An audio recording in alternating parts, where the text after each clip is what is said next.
তাদের একটা social networking ছিল বলে আজকে আমি এত জনপ্রিয়তা পেয়েছি। আমি গর্বিত, আমি আনন্দিত।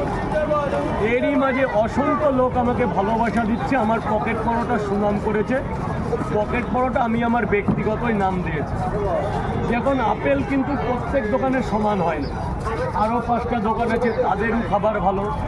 আমি যেহেতু ঘরে করি, আমি আমারটা একটু ভালো করার চেষ্টা করি, যেহেতু আমি মানুষের মুখে খাবারটা তুলে দিই। মানুষ খাবারের মান দিয়েছে, দাম দিয়েছে, আমি খুশি হয়েছি। এরই মধ্যে অগণিত লোক আসছে, 400 পরোটা হলে 800 লোক আসছে। আমি তাদের কাছে বিনীত আমার নিবেদন, ভালোবাসা থাকলে, কিছু থাকলে সেটাই। এরই মধ্যে আমি যোগান দিয়ে উঠতে পারছি।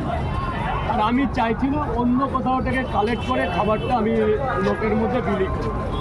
আমি যদি দক্ষ কারিগর নিয়ে চেষ্টা করি, আমি আরও 200 পিস বাড়াতে পারি। ইতিমধ্যে আমি আপনাদের কিছু লোককে বলেছি যে আমার মায়ের শরীরটা ভালো না, ওনার হাঁটুর অপারেশন হবে, রিসেন্ট কিছু অর্থেরও প্রয়োজন, এবং আমার ব্যবসা বাণিজ্যর ওটার জায়গায় যদি আমি 600 করি, 800 করি, একটা কারিগরকে সর্বনিম্ন 400-500 টাকা দিতে হবে।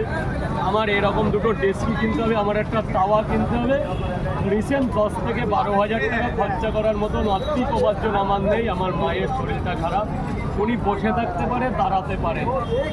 স্বাস্থ্যসাথীর কার্ড নিয়ে প্রচুর চেষ্টা চলছে। ডক্টর বলছে অপারেশন করে দেবো, কোনো গ্যারান্টি দিতে পারবো না, ভালো হতে পারে। এবং উনি বন্ধু বলে বাংলা ভাষায়, উনি আর কি বিকলাঙ্গ হয়ে যেতে পারে।